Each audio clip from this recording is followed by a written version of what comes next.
En el nombre del Padre, del Hijo y del Espíritu Santo. Amén. Ven, Espíritu Santo, llena los corazones de tus fieles y enciende en ellos el fuego de tu amor. Envía, Señor, tu Espíritu y renueva la faz de la tierra. Oh Dios, que has iluminado los corazones de tus fieles con la luz del Espíritu Santo, haznos dóciles a sus inspiraciones para gustar siempre el bien y gozar de su consuelo. Por Jesucristo nuestro Señor. Amén.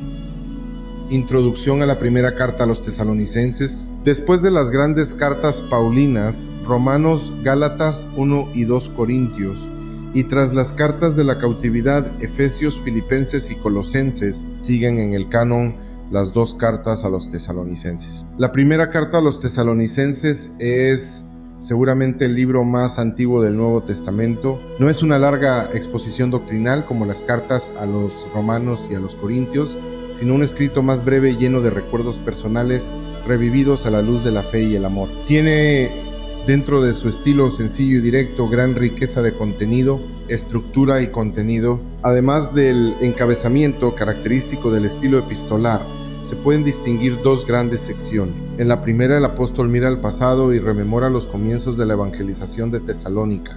Se alternan recuerdos de su predicación y de la respuesta de aquellos fieles. En ese contexto explica las circunstancias en las que escribe la carta, haber tenido que salir precipitadamente de aquella ciudad y el deseo de regresar a Tesalónica, lo que pide confiadamente a Dios para seguir colmando de bienes a los tesalonicenses. La segunda sección es una exhortación a vivir de modo coherente con la doctrina del Evangelio predicado y recibido. El apóstol se detiene especialmente en lo que parece más urgente para los fieles de Tesalónica: la esperanza firme en que las dificultades con que se encuentran se tornarán en alegría con la venida del Señor. La espera ha de ser paciente y activa a la vez, pues no se sabe el momento en que acontecerá, por lo que se requiere estar siempre preparados para ese encuentro. La carta concluye con unas breves palabras de despedida. Ocasión de la carta, San Pablo, con Silas y Timoteo, obtuvo en Tesalónica abundantes frutos de conversión y fundó en la primera fase de su segundo viaje apostólico una comunidad cristiana de la que se sentía santamente orgulloso. Pero a los pocos meses de haber comenzado la predicación, se vio obligado a salir de forma imprevista de la ciudad a causa de las insidias de algunos, de modo que tuvo que interrumpir la formación cristiana de aquellos neófitos. Por eso, en cuanto le fue posible, envió a Timoteo desde Atenas para tener noticias de cómo habían reaccionado ante las dificultades surgidas y para confirmarlos en la fe, esperanza y caridad. Mientras tanto, San Pablo se dirige a Corinto y allí lo encuentra Timoteo cuando regresa de Tesalónica. Este le cuenta que los tesalonicenses perseveran en la fe y en la caridad, a pesar de las persecuciones. Ante esas noticias, el apóstol se da cuenta del arraigo que ha tenido el Evangelio y la fidelidad que han demostrado esos fieles. Pero a la vez le preocupa que mantienen cierta inquietud por la suerte de los difuntos en el momento de la segunda venida del Señor. La salida precipitada de la ciudad no había permitido a San Pablo completar su instrucción en la enseñanza de Jesucristo y tienen pocos recursos doctrinales para alimentar su esperanza. Ante esa situación, en el invierno del 50-51, el apóstol les escribe esta primera carta. En ella recuerda con alegría y agradecimiento a Dios la tarea realizada y la acogida que encontró, y completa algunos aspectos de su predicación que proporcionen un fundamento adecuado a la esperanza, acorde con la firmeza que ya tienen en la fe y la caridad. Enseñanza, teniendo en cuenta las circunstancias en que fue compuesta esta carta, así como el tono con que el apóstol la escribe, abriendo su corazón con afecto y recordando con gozo los inicios de su labor en aquella ciudad, es posible encontrar en ella un testimonio de primera magnitud acerca de la evangelización. Muy unido al modo en que se realiza la predicación está la cuestión de los contenidos. En este aspecto, impresiona comprobar que en la carta, muy probablemente, como se ha dicho, el libro más antiguo del Nuevo Testamento, subyace una exposición amplia de los principales contenidos de la fe cristiana. La predicación del Evangelio. Los 3 primeros capítulos de la carta ofrecen un espléndido retrato de la tarea evangelizadora realizada en Tesalónica. A su vez, Esa labor apostólica constituye un modelo para la proclamación del mensaje cristiano en todo tiempo y lugar. Dios lleva la iniciativa y hace fructífera la predicación del Evangelio. La elección procede de Dios Padre y es consecuencia de su amor.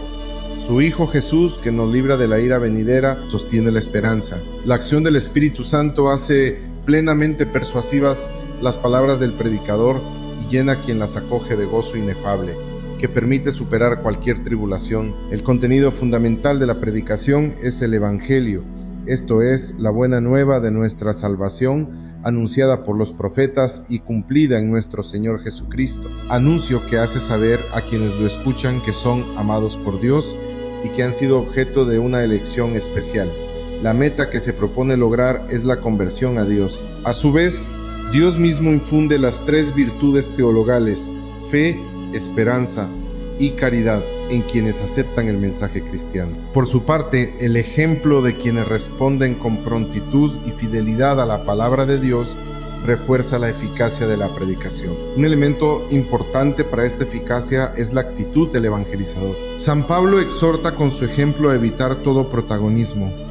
El predicador ofrece sus palabras y el testimonio de su vida, pero quien actúa en sus oyentes es el Espíritu Santo. Así pues, se ha de ejercer el ministerio con rectitud de intención, porque Dios ve el fondo de nuestros corazones, transmitiendo la palabra de Dios con sencillez y fidelidad. Quien enseña la doctrina cristiana no actúa por afán de lucro, sino movido por el amor a Dios y a los demás. El apóstol realiza su tarea apoyándose en la oración y, siempre que le sea posible, tratando a quienes enseña, animando a todos, uno a uno, y mostrándoles el camino para vivir de modo coherente la vocación cristiana. Fundamentos de la fe, la moral y la oración. En la carta se encuentran mencionadas las principales verdades de la fe, así como los fundamentos de la moral y los motivos de la oración cristiana. Los principales artículos de la fe que la tradición cristiana formulará en el símbolo de los apóstoles aparecen ya en este escrito compuesto tan solo unos 20 años después de la muerte de Cristo. San Pablo enseña que Dios es Padre y Jesús es su Hijo. La salvación se realiza por medio de nuestro Señor Jesucristo, que murió por nosotros y resucitó. Él ha de venir de nuevo con todo su poder y majestad a juzgar a los vivos y a los muertos. Dios Padre envía al Espíritu Santo, que nos mueve a acoger con gozo la predicación de la palabra de Dios. La doctrina moral de estas cartas se funda en la llamada de todos los cristianos a la santidad, porque esta es la voluntad de Dios, vuestra santificación. Para alcanzar ese fin es necesario participar de la propia vida de Cristo, apoyándose en las virtudes teologales. Hemos de estar revestidos con la coraza de la fe y de la caridad, con el yelmo de la esperanza. Las relaciones entre los hombres se han de fundar en la caridad fraterna. De ahí que los cristianos debamos dar buen ejemplo, corregir a los que viven en desorden, alentar a los pusilánimes, sostener a los enfermos y tener paciencia con todos. Se hace necesario estar vigilantes, sin dejarse dominar por la concupiscencia, viviendo en todo la sobriedad. Hay que estar siempre alegres, orar sin cesar, dar gracias por todo y trabajar con seriedad. Junto a las verdades de la fe y las orientaciones morales para el comportamiento, la instrucción cristiana siempre ha concedido una gran importancia a la oración, y así aparece también en esta carta. De una parte está la recomendación de orar sin cesar, pero también hay notables alusiones a los contenidos de la oración. En efecto, de algún modo están presentes en esta carta los elementos fundamentales de la oración dominical, el Padre Nuestro, tal y como se ha difundido más habitualmente en la tradición cristiana. Es decir, según la versión contenida en el Evangelio de San Mateo, Dios es Padre nuestro que está con su Hijo en los cielos. El cristiano ha de poner todo su empeño en que se haga su voluntad, que es la santificación, a la vez que trabaja y aguarda que venga su reino. La recomendación de que nadie devuelva mal por mal evoca la petición enseñada por Jesucristo. Perdona nuestras ofensas, como también nosotros perdonamos a los que nos ofenden. También cuando se pide para todos en la iglesia, no nos dejes caer en la tentación, se comprende que el apóstol estuviese preocupado por si os hubiera seducido el tentador, y cuando además de la perversa acción del tentador en los demás se tiene la propia experiencia de las dificultades. Yo, Pablo, lo intenté una y otra vez, pero Satanás nos lo impidió. Se entiende bien que el Señor enseñase a pedir: líbranos del mal. La escatología, una de las cuestiones en las que San Pablo se detiene más en esta carta es la referente a las realidades últimas del ser humano. Lo hace para alimentar la esperanza de aquellos neófitos en medio de las tribulaciones que estaban padeciendo. La vida del hombre no termina con la muerte. Por eso los fieles no deben entristecerse ante esta realidad, como sucede a quienes no tienen esperanza. La razón última está en que si Cristo ha resucitado, también nosotros resucitaremos con Él. Por tanto, esperamos al final de los tiempos la resurrección de los cuerpos tras el retorno glorioso de nuestro Señor Jesucristo, que el apóstol describe con solemnidad, porque cuando la voz del arcángel y la trompeta de Dios den la señal, el Señor mismo descenderá del cielo. El lenguaje apocalíptico empleado para narrar la segunda venida del Señor, también llamada parusía, manifiesta el misterio y el poder de Dios. Tras la parusía se producirá la resurrección de los muertos, los cuerpos volverán a la vida, y quienes hubieran permanecido hasta ese día saldrán junto con sus hermanos difuntos al encuentro del Señor. Por tanto, los que hayan muerto antes de la parusía no estarán en posición de desventaja con respecto de los que todavía vivan en ese momento. San Pablo no concreta el tiempo de la parusía, pues sobre el tiempo y el momento, hermanos, no necesitáis que os escriba. Se limita a exhortarles para que permanezcan siempre vigilantes, porque el día del Señor vendrá como un ladrón en la noche, en el instante menos esperado.